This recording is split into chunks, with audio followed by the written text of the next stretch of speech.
I too was a big fan of Pogs. And when we played Pogs, we played for keeps. And I had a triple-decker brass slammer. And I won all of the Pogs. And I took them home until my mom got a phone call from the school saying that, I don't know, half a dozen parents had called in saying that their children were crying because I got all their Pogs. So I single-handedly got Pogs banned from Taft Elementary School. But then they came out with this thing where you can make your own Pogs. You just get cardboard and pictures, and then we just started this Pog factory. Anyway, I was born in Augsburg, Germany.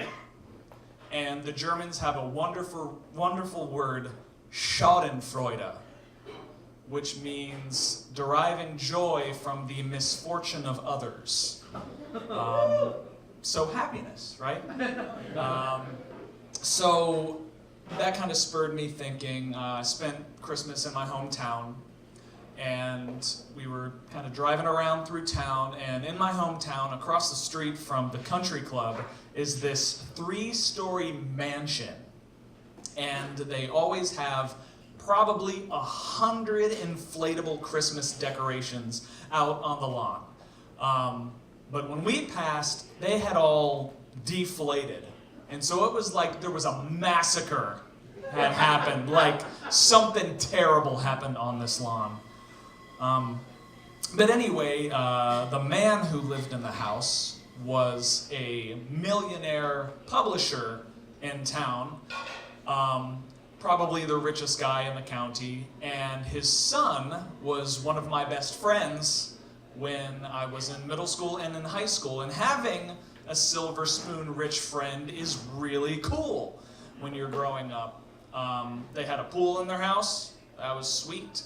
They had a huge like go-kart track in the backyard, bowling alley, movie theater, and like I grew up in middle class, so I would go and stay at their house, and it was just pandemonium. Some of the most ridiculous evenings in 7th and 8th grade. But it got really, really cool when his dad decided to build a bed and breakfast in the woods and the next county over. And so they had this estate, and they were slowly, over the course of 2 years, building this bed and breakfast. But really, it was just a bunch of sheds and barns at some point. And so we would go and party there. And we would take the golf carts, and we would play chicken down the hill. And we would get hoses and freeze the tennis court and skate on that. And almost died flipping four-wheelers. It was just super awesome. And we ended up having a party there, Y2K. And this was back when like people literally thought the world was still gonna end. And so they had a stockpile of food underneath the bed and breakfast that when the clock struck midnight and the world didn't end, we raided it.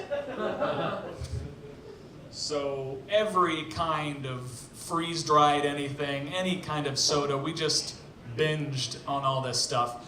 And it was awesome. And we would just do this weekend after weekend after weekend. And I kind of started to lose favor in this group of friends. I wasn't like a hillbilly, and they were all they liked to hunt and stuff like that, and that wasn't really my thing, so I kind of faded away, and but the guy brought me back in by gifting me my first girlfriend. Hey Tyler, I've got this other 8th grader, she wants to be your girlfriend and you're going to be her boyfriend. And I was like, well, thank you. And so we went out to one of these bed and breakfast barns. I got my first kiss. It was awesome. And then he stole her. And he was like, she's going to be my girlfriend now. And then we weren't friends anymore after that. And then I just despised this guy. Just the worst kind of privileged asshole possible.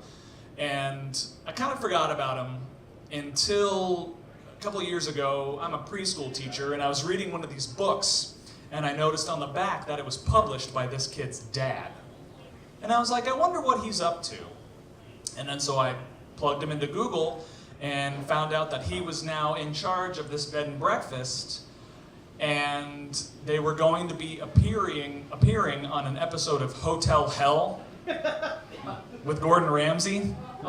And I DVR'd this with such fervor, and I sat and I just watched it as Gordon Ramsay just laid into this kid. And I was like, yes! Oh, so great! And then Molly's like, you know, he's still a millionaire, right? But no! He's getting yelled at on television. So yeah, Schadenfreude, finding joy in the misfortune of others.